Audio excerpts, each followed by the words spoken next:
How's it going, guys? I'm Matt Thorpe. I'm the host of the Southern Wesleyan University Coaches Show. Today we have head coach of the baseball team, Mike Gillespie. How's it going, Coach? It's going great. Thanks for having me. Glad to have you here. Coach, the early preseason polls came out and we were picked bottom of the conference. How does the team react to news like that? Well, honestly, the expectation was that. Last year being our first full year of membership in NCAA. And really, it's the expectation that we have. We have to prove ourselves. The reason we're picked last is we didn't have a good showing in the conference last season. We talked about that in the fall. We talked about it when the polls came out.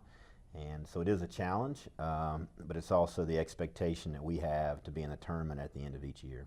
So you guys are kind of using this as a little bit of motivation, or is it just you don't talk about it right now? There's some motivation, but it's also just to understand we just have to go out and play our game. We can't watch the standings. We can't be too concerned about the polls. The polls only dictate where the teams are in February, and we want to be at the middle to upper half at the end of the season in spring. It's a long season. You got 50 games. We're 4 games in right now, 2-2. You don't know much just 4 games in, but what are some early observations that you see? Early observations is kind of what we expected. We have a large junior class. We only have 3 seniors, and a lot of our juniors have had substantial playing time as freshmen and sophomores. So we knew, when they were freshmen, they were going to get some quality playing time that would help them down the road. And now we're starting to see some of the results of their hard work and their effort. We have played 4 games. Oddly enough, we've played 4 different schools, which is good. We had a classic down in Florence and got an opportunity to play Barton, Francis Marion, and then Lenore Ryan. So that was good.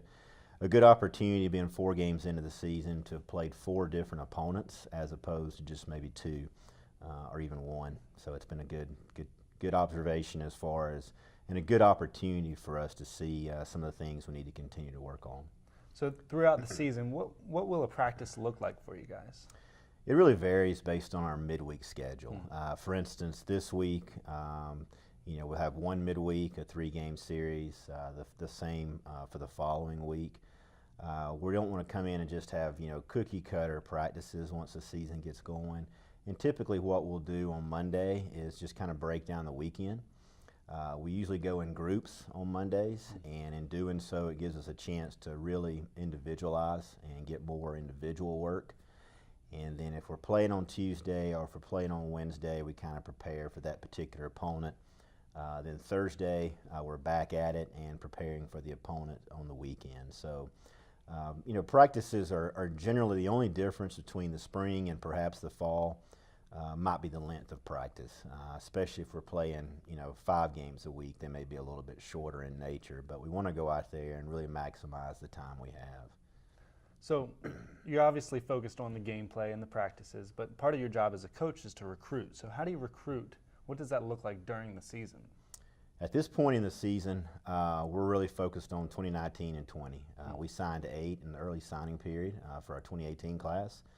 Only having 3 seniors, you may have some that may not come back for various reasons. Obviously, the one thing we've really tried to do the last few years is maintain that retention, maintain that consistency, which I think is going to continue to help us going into Division II.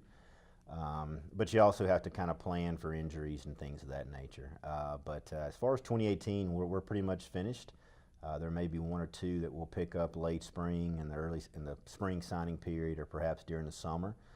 May look at some transfers to kind of get an immediate assistance with particular positions. But we like our team. We like our incoming class. We really feel like our incoming class is gonna meet the needs that we have going forward. How many hours a week might you, on average, recruit during season?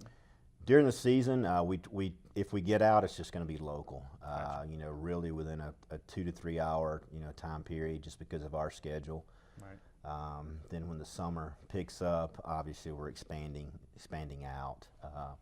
So in the fall, we try to get out as far as we possibly can, realizing that the spring we're going to try to stay local.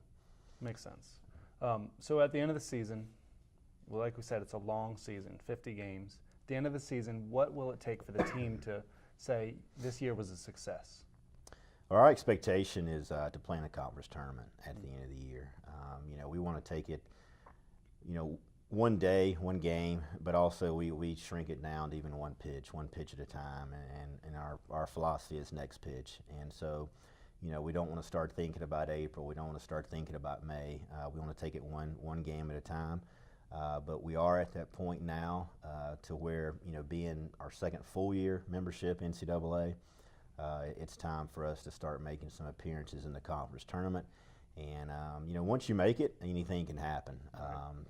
Everybody kind of starts over. It's kind of a second season when the conference tournament rolls around. So that's the expectation of this group. It's something we've talked about all fall.